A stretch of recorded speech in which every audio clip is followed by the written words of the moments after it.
Halo Sobat Jelsi, bertemu lagi dengan saya dalam Jelsi YouTube channel. Nah, di YouTube channel kali ini kita adalah YouTube channel live, di mana teman-teman bisa meramaikan live chat yang ada di sebelah sini nih teman-teman. Teman-teman bisa komen kabar teman-teman gimana, semoga semuanya sehat-sehat ya. Terus teman-teman bisa tegur sapa satu sama lain, nanyain kabar temennya, dan kita bisa berinteraksi satu sama lain. Nah, live chat ini juga bisa berfungsi sebagai bagaimana kalau teman-teman mau bertanya nih. Nah, kalau teman-teman mau bertanya, silakan teman-teman boleh post pertanyaan teman-teman di live chat. Nanti akan ada tim JLC yang akan membantu menjawab pertanyaan teman-teman. Oke? Siap? Saya juga tidak lupa untuk menyapa teman-teman yang sedang melakukan puasa pada hari ini. Selamat berpuasa ya, semoga puasanya senantiasa berkah. Amin. Nah, di kesempatan kali ini saya akan membahas suatu topik yang sudah tidak asing lagi. Dan topik ini sepertinya adalah topik yang sangat dibutuhkan bagi kita semua, terutama pada saat PSBB atau work from home.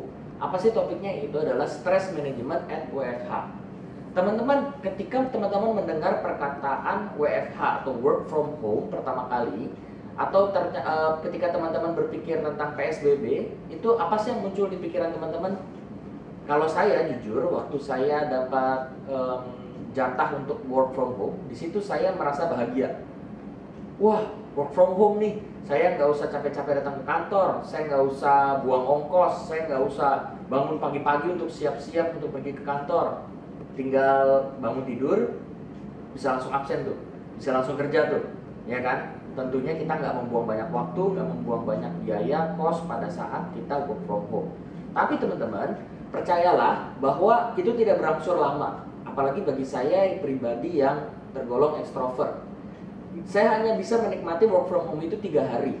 Setelah hari ketiga nih, memasuki hari keempat, saya sudah mulai bete, saya sudah mulai jenuh, saya sudah mulai bosan.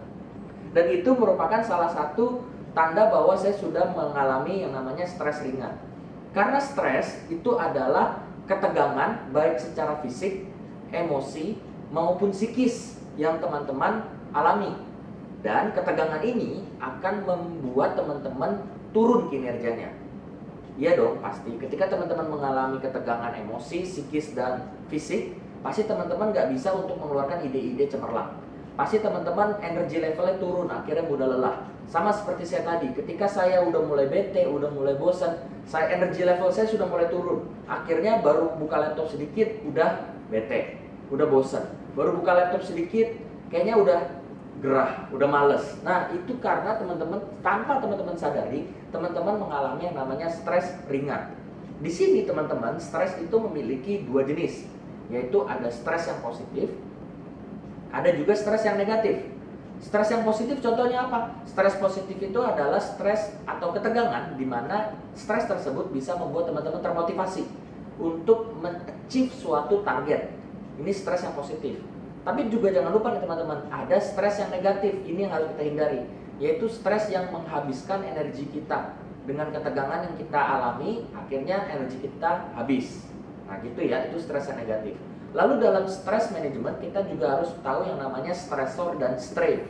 Strain itu artinya dampak dari stres yang dialami teman-teman. Contohnya, sakit perut, ada yang mau presentasi, stres dan sakit perut. Ada yang keringet dingin, nah itu salah satu bentuk dari strain. Dan juga ada stresor atau sumber stres. Nah, kalau teman-teman mau mengurangi stres teman-teman, kita harus memetakan nih, kira-kira stresor teman-teman atau sumber stres teman-teman itu apa sih? Nah, di sini saya akan mengajak teman-teman bermain sedikit games. Teman-teman boleh ambil kertas selembar. Lalu di kertas HVS selembar itu teman-teman buat suatu tabel. Contohnya seperti ini ya. Tabelnya contoh seperti ini. Silahkan bisa dilihat. Di sini saya memberi nama, ada kolom warna hijau, warna biru, dan warna merah. Jadi kita bagi menjadi 3 tabelnya, warna hijau, warna biru, dan warna merah. Nantinya teman-teman, saya akan menyebutkan yang termasuk di warna hijau ini apa aja. Dan kalau seandainya yang saya sebutkan tadi sesuai dengan teman-teman, itu teman-teman kasih skor. Misalnya saya ucapkan yang di kolom warna hijau pola hidup. Oh iya, saya stres karena pola hidup saya nggak beres. Saya tidur malam, bangun siang. Oke, berarti poinnya 1. Lalu ada keluarga, oh iya gimana mau bekerja dengan baik kalau misalnya work from home sering digrecokin nih sama anak, karena anak juga lagi learn from home. Berarti tambah lagi poinnya 1. Dan nantinya di kolom hijau ini di bawahnya, teman-teman boleh tuliskan jumlah skor yang teman-teman tuliskan. Ya, oke? Oke, kita mulai ya. Start dari yang warna hijau dulu. Yang warna hijau, yang pertama adalah pola hidup. Bagi teman-teman yang merasa pola hidupnya nggak teratur selama WFH dan itu menyebabkan stres bagi teman-teman, boleh kasih skor. Yang kedua, problem keluarga.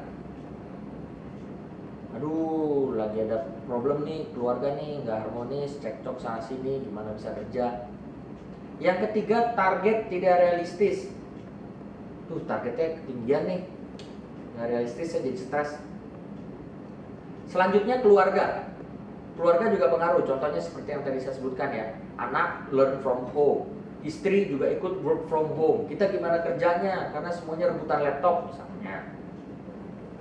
Terus bagi teman-teman yang sudah menikah, perkawinannya yang tidak harmonis, termasuk di faktor warna hijau ya. Kebiasaan buruk. Selanjutnya yang terakhir, makanan beresiko. Jadi nggak balance makannya, makanan yang beresiko. Itu yang di hijau. Silakan teman-teman boleh jumlahkan kira-kira tadi di faktor warna hijau ini itu ada berapa skornya, dijumlah. Oke. Saya pindah ke warna biru. Yang warna biru sama seperti tadi, kalau teman-teman merasa ini gue banget, teman-teman boleh kasih skor ke yang warna biru ya. Yang nomor 1, overload. Wah, pekerjaannya overload nih. Gue nggak bisa work from home, bukannya makin enak, tapi ternyata kerjaan rumah bercampur sama pekerjaan kantor, nggak bisa gue overload. Role konflik, waduh, sebenarnya role gue tuh di sini apa sih, job desk gue apa sih, kok work from home gini malah jadi nggak jelas, semuanya dilimpahin ke gue. Selanjutnya ada gangguan komunikasi. Jadi teman-teman ada gangguan komunikasi nih. Biasanya kalau masuk ke kantor gampang, nih karena PSBB, karena work from home, komunikasi nggak lancar, akhirnya ada miss call. Selanjutnya birokrasi berlebihan. Wah, ini birokrasinya kok makin ribet ya selama PSBB ya, selama work from home ya. Lanjutnya lagi di warna biru ada pemimpin yang otoriter. Bos gue otoriter banget sih, orangnya nggak mau ngerti, maunya maunya dia doang. Yang terakhir, perubahan organisasi. Jadi di faktor warna yang biru ini ada perubahan organisasi, ada restrukturisasi, ada dimutasi atau dirotasi, ada pemindahan perusahaan dan sebagainya macamnya. Ini termasuknya warna biru. Oke, sudah teman-teman? Silakan diskor dan dijumlah. Yang terakhir yang warna merah. Oke, sama seperti yang hijau dan biru tadi, yang warna merah. Poin yang pertama, ketidakpastian ekonomi. Wah, di saat corona ini ekonomi nggak pasti, dolar melonjak tinggi, saham banyak yang turun, banyak yang di PHK dan sebagainya macamnya. Ketidakpastian ekonomi. Yang kedua, ketidakpastian politik. Wah, ini selama PSBB ini kalau ditunggangi oleh oknum-oknum politik gimana ya? Kayaknya bisa makin ribet nih.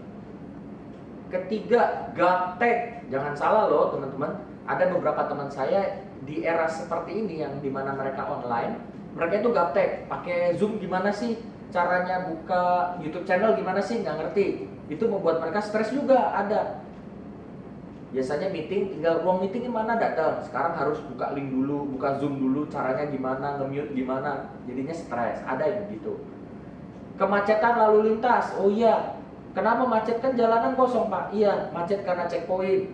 Di beberapa titik, checkpoint itu bisa memakan waktu yang cukup lama. Dan itu bisa membuat teman-teman stres juga. Selanjutnya ada birokrasi badan pemerintahan. Birokrasi badan pemerintahannya susah ya di sini ya. Kenapa sih susah banget? Saya mau daftar kartu prakerja susah. Saya mau daftar pendataan keluarga susah. Dan yang terakhir berdesak-desakan. Kalau warna merah ya. Lagi PSBB nih, berdesak-desakan. Saya keluar takut, saya naik komuter lain apalagi desak-desakan kan, bagi yang angker ya masih tahu. Nah, silakan teman-teman jumlah dan teman-teman bandingkan. Kira-kira nih poin hijau, biru dan merah itu mana yang lebih besar? Silakan dijumlah yang warna merah, warna biru, warna hijau, mana yang lebih besar. Kalau teman-teman besar di poin yang hijau, tadi di kolom yang hijau, berarti stresor teman-teman adalah faktor pribadi. Jadi sumber stres teman-teman itu ternyata berasal dari pribadi teman-teman. Maksudnya kebiasaan, tadi kan ada dari keluarga gitu. Dan kalau misalnya yang biru yang lebih besar, berarti faktor stres teman adalah faktor organisasi, faktor perusahaan teman-teman. Jadi stresornya itu dari PT teman-teman, dari perusahaan teman-teman. Bukannya alternatifnya nanti, oh saya stresnya karena di perusahaan, berarti saya keluar. Bukan ya, itu hanya menambah masalah baru. Nanti tipsnya akan saya kasih tahu lagi gimana sih cara mengontrol stres. Lalu kalau misalnya tadi yang warna merah, itu adalah faktor lingkungan. Kan tadi ada ketidakpastian ekonomi, ketidakpastian politik, berdesak-desakan, itu faktor lingkungan. Nah, sekarang teman-teman, setelah teman-teman mampu untuk memetakan stresor dari teman-teman, teman-teman bisa tahu tuh faktor mana aja yang harus teman-teman kurangi. Contohnya, oh tadi saya besar di hijau, berarti saya harus mulai memperhatikan kehidupan saya, memperhatikan pola hidup saya. Oh saya stresnya tadi di faktor warna biru, yaitu organisasi. Oh berarti saya harus memperbaiki komunikasi saya. Gimana selama PSBB ini saya tetap connected supaya tidak terjadi yang namanya miskom. Kalau faktor lingkungan, aduh saya stres karena faktor lingkungan, berarti teman-teman harus kurangi dengan bagaimana teman-teman mempersiapkan diri untuk menghadapi ketidakstabilan ekonomi, kalau harus keluar beli belanjaan dan segala macamnya. Karena jangan salah loh teman-teman, ada yang disuruh belanja itu stres. Kenapa sih saya harus belanja keluar, saya stres nih, harus keluar rumah, itu ada dan banyak sekali sudah terjadi. Terus pertanyaan begini, Mas Bill, gimana sih caranya kalau misalnya kita mau mengurangi stres kita, atau kita udah memiliki stres walaupun stres ringan, apa yang bisa saya lakukan? Nah di sini saya akan sharing beberapa tips yang bisa membuat teman-teman relax atau lega lagi dari stresnya. Tapi sebelum masuk ke tips ini, teman-teman saya akan membagikan dulu ada 4 jenis hormon kebahagiaan dalam tubuh, yaitu ada hormon endorfin, ada hormon serotonin, ada hormon oksitosin, dan ada hormon dopamin. Keempat hormon ini berpengaruh kepada kebahagiaan teman-teman. Dimana kalau keempat hormon ini dikeluarkan, maka teman-teman bisa merasa happy, merasa lega. Untuk memboosting hormon tersebut, tipsnya adalah yang pertama, istirahat yang cukup. Kenapa? Pasti dong teman-teman pernah nggak teman-teman di sini kurang tidur? Atau kerjaan banyak, lembur, akhirnya kurang tidur, pagi-pagi harus balik ke kantor. Ayo, ngaku. Yang udah pernah boleh komen. Nah, di sini istirahat yang cukup itu mampu untuk menstimulasi keempat hormon tadi untuk terbentuk. Karena ketika tubuh ini istirahat, tubuh memiliki waktu di mana dia untuk meregenerasi sel-selnya, dan waktu di mana untuk mereka bisa meregenerasi hormon-hormon yang saya sebutkan tadi, yang bisa menyebabkan teman-teman rileks dan tidak stres. Yang kedua, teman-teman harus mengatur pola makan. Kenapa pola makan harus diatur? Kan biasa orang-orang bilang, saya stres pak, makanya saya makannya banyak. Justru salah teman-teman. Ketika teman-teman stres, teman-teman harus memakan makanan yang banyak gizinya, bergizi. Bukannya banyak kuantitasnya, tapi lebih ke arah kualitasnya. Kenapa? Ternyata makanan-makanan yang bergizi seperti kayak kalium, itu bisa meningkatkan serotonin teman-teman. Kalium itu bisa di buah-buahan, di pisang, nah itu ada.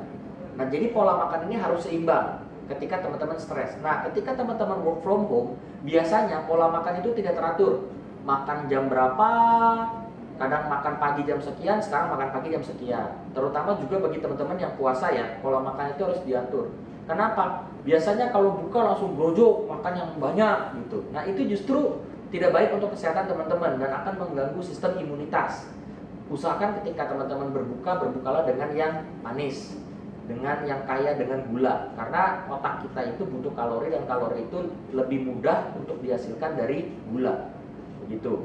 Jadi pengaturan pola makan ini pengaruh bagi stress management. Bagi teman-teman yang mengalami ketegangan, mungkin pola makannya ada yang kurang benar, mungkin bisa diperhatikan. Selanjutnya, berdoa. Gak ada yang memungkiri kalau misalnya berdoa itu mampu menghilangkan atau mengurangi stres teman-teman. Kenapa? Pada saat teman-teman berdoa, berarti teman-teman itu menyerahkan diri kepada Yang Maha Kuasa. Jadi teman-teman lebih memiliki rasa syukur. Teman-teman bisa bersyukur dengan apa yang teman-teman punya saat ini. Teman-teman bisa ambil waktu sejenak di mana teman-teman bisa merefresh kembali. Nah, di sini teman-teman bisa merasakan bahwa oh ternyata masalah yang saya alami ini bukan apa-apa ketimbang nikmat yang sudah diberikan oleh Tuhan kepada saya. Apalagi sekarang lagi bulan puasa nih, bulan suci Ramadan, di mana teman-teman bisa mengeksplor lagi spiritualitas teman-teman kepada Sang Pencipta. Itu ya, berdoa. Selanjutnya, olahraga. Riset membuktikan dengan berolahraga, terutama olahraga yang dengan beatnya agak kencang, dengan agak cepat, itu bisa meningkatkan hormon endorfin teman-teman. Yang mana tadi endorfin itu salah satu hormon kebahagiaan yang bisa men-tackle atau menganulir stres teman-teman. Olahraga. Di samping dari itu, olahraga juga bisa membantu teman-teman terhindar dari berbagai penyakit. Kenapa? Ketika teman-teman berolahraga, otot-otot teman-teman tadi ketegangan ya, itu bisa menjadi rileks kembali, dan bahkan ketika teman-teman melakukan olahraga, itu imunitas teman-teman bisa terbentuk. Nggak percaya? Coba aja buktiin. Ketika teman-teman berolahraga, biasanya energi level teman-teman akan meningkat. Karena kenapa? Teman-teman memiliki badan yang segar, badan yang fresh. Itu untuk olahraga ya, jangan lupa. Lalu ada di sini selanjutnya latihan 246. Maksudnya apa sih 246? 24 ini latihan pernafasan, di mana teman-teman menarik nafas 2 hitungan, menahan 4 hitungan, dan menghembuskannya 6 hitungan. Boleh teman-teman coba yuk. Kita tarik nafas 2 hitungan. 1, 2, tahan. 1, 2, 3, 4, hembuskan. 1, 2, 3, 4, 5, 6. Nah, ini bisa menjadi langkah yang paling mudah, paling simpel, dan paling cepat yang teman-teman lakukan. Teman-teman bisa lakukan ini di mana aja, dan teman-teman bisa melakukan ini tanpa harus keluar uang, tanpa harus bersusah-susah. Latihan 246, latihan pernafasan ya. Selanjutnya ada juga manajemen waktu. Bagi yang tadi bilang, wah saya stres karena saya overload, kerjaannya banyak. Bisa jadi bukan karena kerjaannya banyak, tapi karena manajemen waktu teman-teman yang gak bagus. Sehingga pekerjaan teman-teman di rumah tercampur dengan pekerjaan kantor teman-teman, dan akhirnya terkesan seperti pekerjaan teman-teman itu tidak selesai-selesai. Nah, untuk manajemen waktu sudah dijelaskan di sesi sebelumnya oleh Mbak Anggi tentang bagaimana sih kita bisa mengatur waktu dengan baik. Dan nanti di akhir sesi juga saya akan memberikan sedikit tips bagaimana supaya teman-teman tidak terjebak dalam pekerjaan-pekerjaan yang sebenarnya teman-teman nggak butuhkan.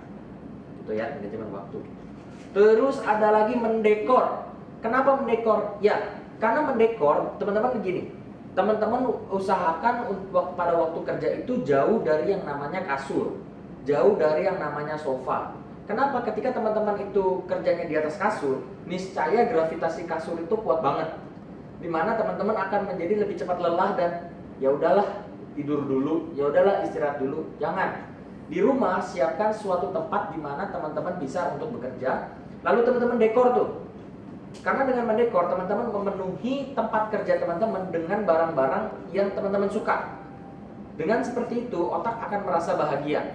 Perasaan kita akan merasa bahagia karena banyak barang-barang yang kita suka terpajang di tempat kerja teman-teman. Biasanya dengan mendekor juga kita memperhatikan warna, di mana warna-warna tersebut juga mampu untuk menstimulasi otak kita mengeluarkan ide-ide yang cemerlang, lebih rileks misalnya. Ini mendekor ya. Dan mendekor ini juga salah satu yang dilakukan oleh Marie Kondo dalam buku bestsellernya, yaitu adalah The Art of Tidy Up. Nih dia. Kenapa? Dengan mendekorasi itu dia menjadikan tempat kerjanya itu comfort. Dan kalau misalnya tempatnya comfort, berarti tempat kerja kita itu dipenuhi oleh energi positif, dimana akhirnya energi level kita nggak cepat capek, nggak cepat lelah, dan akhirnya ide-ide yang bagus bisa keluar kalau seandainya tempat kerja kita itu comfort dan nyaman. Lanjutnya teman-teman, ada entertainment. Entertainment ini bisa apa aja ya, bisa game online, bisa nonton YouTube, bisa nonton Netflix, bisa melakukan apa yang teman-teman suka gitu ya. Nah, ini termasuk ke dalam entertainment. Dan entertainment ini ketika teman-teman bisa lihat di sini ada sosial media. Nah, sosial media itu bisa memboosting hormon yang namanya serotonin. Serotonin itu bisa diboosting ketika teman-teman berinteraksi satu sama lain. Nah, dengan metode sosial media, teman-teman bisa memboosting hormon serotonin teman-teman nih. Di saat PSBB, di saat WFH nggak bisa keluar, dengan sosial media teman-teman tetap bisa berinteraksi dengan orang-orang lain, dengan temannya dari JLC Lovers. Oke, entertainment. Terus selanjutnya saya punya berjalan-jalan. Berjalan-jalan Pak, kan nggak bisa lagi PSBB. Iya, maksudnya di sini teman-teman cukup berjalan mondar-mandir dari ruang tamu ke dapur, dari dapur ke halaman. Itu udah bisa meringankan stres teman-teman. Kenapa? Karena penelitian di Jepang menyatakan ketika teman-teman melakukan jalan mondar-mandir, maka saraf-saraf pada telapak kaki itu akan terstimulasi, di mana akan membuat teman-teman menciptakan ide-ide yang lebih kreatif. Dan dari ide yang kreatif yang teman-teman ciptakan, pastinya mampu men-solve permasalahan yang menjadi dampak stres dari teman-teman. Yang terakhir, tips yang bisa saya berikan adalah tuliskan. Kenapa sih penting tuliskan? Iya, penting banget tuliskan. Karena biasanya kalau kita nggak menuliskan apa-apa, itu masih ada di awang-awang. Sumber stresnya itu masih ada di kepala kita. Kita nggak tahu tuh, itu sebenarnya stres beneran atau cuman stres karena pikiran kita doang. Ketika kita tuliskan, otak itu akan memikirkan dengan logika jalan keluar yang harus ditempuh dari stresor kita. Contohnya, wah, saya takut keluar rumah, banyak corona di mana-mana. Saya nggak tahu tuh siapa yang penyebar corona. Jadi saya stres, saya nggak bisa keluar rumah. Tapi ternyata setelah teman-teman tuliskan, teman-teman memiliki suatu ide, oh iya ya, kalau saya jaga jarak kan tetap aman. Kalau saya pakai masker tetap aman. Kalau saya bawa hand sanitizer kemana-mana, saya bisa sanitasi dan tetap aman. Nah, sebenarnya ada beberapa sumber stres yang teman-teman anggap itu stres, tapi sebenarnya enggak teman-teman, ketika teman-teman sudah mulai menuliskan. Jadi jangan lupa ya, tips yang terakhir yang bisa saya bagikan adalah tuliskan. Nah, tadi saya juga agak menyinggung di mana, berasa nggak sih teman-teman bahwa kadang-kadang nih, teman-teman di waktu yang teman-teman punya 24 jam, itu rasanya waktunya kurang. Ada yang pernah merasakan seperti itu? Nah, kalau misalnya ada yang pernah merasakan seperti itu, saya mau bagikan seperti ini nih. Boleh teman-teman lihat. Di sini ada gelas-gelas, ya. Ini teori dari Rory Vaden. Di sini ada gelas-gelas. Di sini teman-teman bisa lihat faculty itu penuh. Tapi semakin ke sini, semakin kosong. Kenapa? Karena kalau teman-teman hanya memprioritaskan saja, teman-teman hanya meminjam waktu. Meminjam waktu dari fund. Karena fundnya kosong. Karena teman-teman prioritaskan ke faculty, fundnya nggak keisi. Begitu juga family. Semakin kosong. Dari sini penuh, semakin sini semakin kosong. Kenapa? Karena tadi kita memprioritaskan faculty, akhirnya tidak mengabaikan yang lain. Nah, dalam teori stress management, teman-teman harus punya yang namanya balance life, di mana teman-teman pekerjaan harus jalan, finance harus jalan, tapi fun nggak boleh kosong. Jadi gimana nih caranya supaya kita nggak pinjem-pinjeman gelas waktu tadi, airnya itu bisa keisi semua? Nah, caranya saya akan membagikan beberapa tips. Yang pertama yang bisa teman-teman lakukan adalah nih, eliminate. Teman-teman bisa mengeliminasi pekerjaan-pekerjaan yang kira-kira tidak penting. Contohnya, stalking Instagram artis. Itu nggak penting. Dan itu hanya menyita waktu teman-teman yang tadi seharusnya waktunya itu bisa dioper ke gelas yang membutuhkan. Gitu. Jadi eliminasi, teman-teman list pekerjaan teman-teman, kira-kira pekerjaan apa sih yang tidak penting yang bisa teman-teman eliminasi. Tips yang nomor 2 ketika teman-teman mau mengatur waktu, yaitu adalah ini teman-teman, delegasi. Teman-teman harus bisa mendelegasikan tugas-tugas mana yang bisa teman-teman kasih ke orang lain. Contohnya nih teman-teman, ketika teman-teman WFH, pasti pekarangan teman-teman udah mulai kotor, udah mulai rumput, udah mulai tumbuh tuh. Caranya gimana? Teman-teman sewa tukang rumput. teman-teman sewa orang yang memang bisa teman-teman percaya untuk membersihkan pekarangan. Dengan cara seperti itu, delegasi, teman-teman membayar waktu orang dan teman-teman tidak mengkonsumsi waktu teman-teman, sehingga waktu teman-teman bisa teman-teman fokuskan ke hal yang lain. Setelah itu, ada lagi nggak yang bisa saya lakukan? Ada. Automatisasi atau automated. Maksudnya gimana? Zaman dulu, kalau teman-teman mau bayar PAM, teman-teman harus jalan ke kantor PAM, bayar air. Tapi zaman sekarang teman-teman, banyak online platform yang menyediakan jasa pembayaran air. Dan itu bisa menghemat waktu teman-teman. Yang tadinya teman-teman mungkin bisa ambil waktu 1 jam, karena harus ke kantor PAM, ngantri, bayar, pulang lagi. Di sini semuanya hanya teman-teman butuhkan dalam 1 klik dalam handphone. Jadi automatisasi. Coba teman-teman pikirkan di zaman digital ini, pekerjaan-pekerjaan saya yang bisa saya digitalisasi apa ya? Yang bisa saya otomatisasi apa ya? Nah, itu bisa menghemat waktu teman-teman. Barulah ketika 3 tadi sudah dilakukan, teman-teman prioritaskan. Teman-teman pilih mana pekerjaan yang harus dikerjakan sekarang, mana pekerjaan yang bisa teman-teman tunda. Jadi tadi ya, tipsnya ada 4, yaitu eliminasi pekerjaan yang tidak dibutuhkan, delegasi pekerjaan yang bisa dipercayakan ke orang lain, automatisasi pekerjaan yang bisa didigitalisasikan, dan prioritaskan pekerjaan yang tidak bisa ditunda. Nah, di sini teman-teman, saya mau membantu teman-teman memprioritaskan. Bisa dilihat di sini ada kolom, ada daftar pekerjaan. Saya buat simple, daftar pekerjaannya cuma ada 5. Terus saya tulis di sini kriteria prioritas. R itu ringan, S itu sedang, T itu tinggi. Di sini ada kriteria penting, ada dampaknya, dan ada penguasaannya. Kalau bagi saya pekerjaan tersebut itu penting, maka saya kasih T tinggi. Tapi kalau bagi saya pekerjaan itu ya nggak penting amat, saya kasih R ringan. Dampaknya, kalau misalnya dampaknya besar, saya kasih T tinggi. Kalau dampaknya kecil, saya kasih R. Penguasaan, kalau harus saya pantengin terus nih pekerjaan ini, berarti saya kasih tinggi penguasaannya. Kalau ya sedang-sedang aja, bolehlah saya kasih S. Di sini teman-teman bisa lihat di tabel ini bahwa yang paling tinggi itu ada di poin 4, meeting internal. Saya kasih tingginya 3. Semakin banyak T, semakin banyak kriteria tinggi, berarti semakin tinggi prioritas itu. Makanya ini T-nya 3, maka prioritasnya jadi prioritas 1. Sedangkan meeting dengan vendor A, karena dia prioritasnya rendah, R-nya lebih banyak, maka saya kasih poin 5. Nah, tabel ini bisa membantu teman-teman dalam memprioritaskan pekerjaan teman-teman nih. Jadi teman-teman nggak usah bingung lagi, kira-kira pekerjaan mana yang harus saya prioritaskan.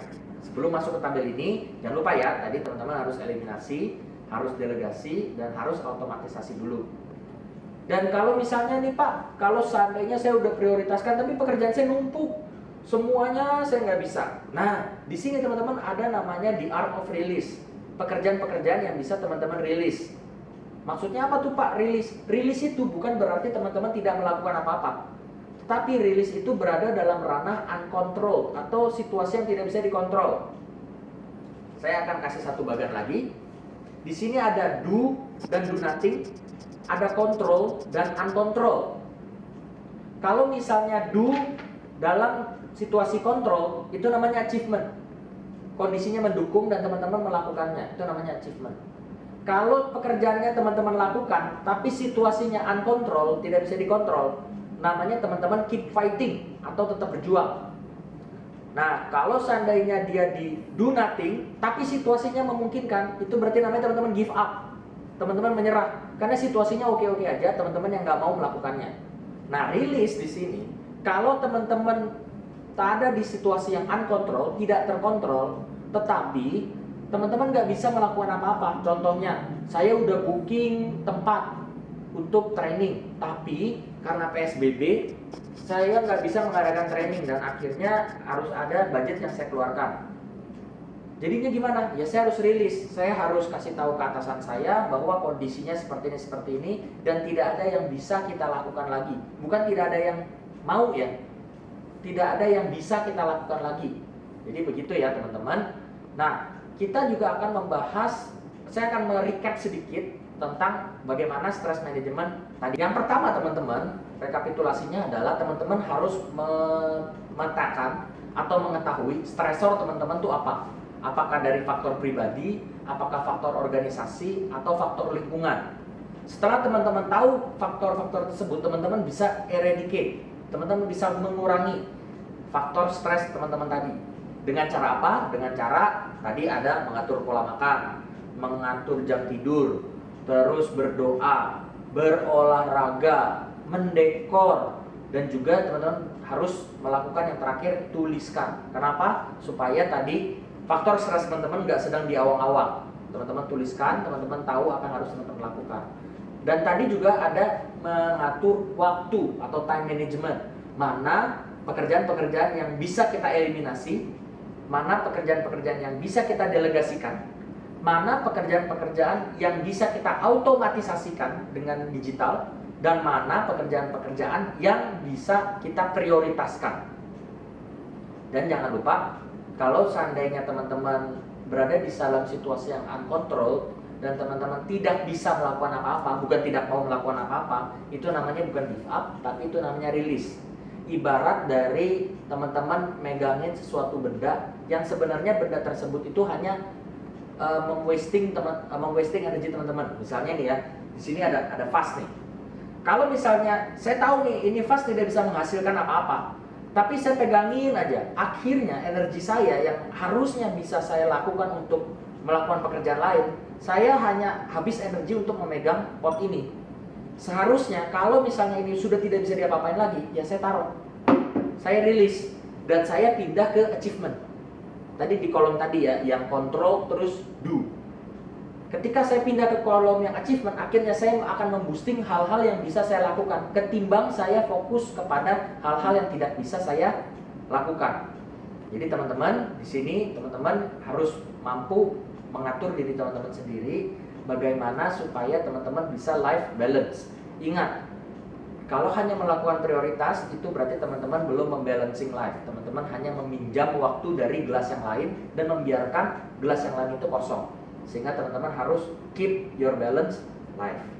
Itu yang bisa saya sampaikan, yang bisa saya bagikan ke teman-teman semua. Semoga bisa bermanfaat. Dan jangan lupa untuk stay tune terus di channel YouTube kita, di channel Instagram kita, di Jababeka Learning Center, karena akan ada poin-poin menarik, akan ada pembahasan-pembahasan menarik yang pastinya menginspirasi teman-teman dalam keberkehidupan sehari-hari. Oke, saya Bill, saya pamit undur diri. Sampai jumpa di event GLC selanjutnya. Dadah.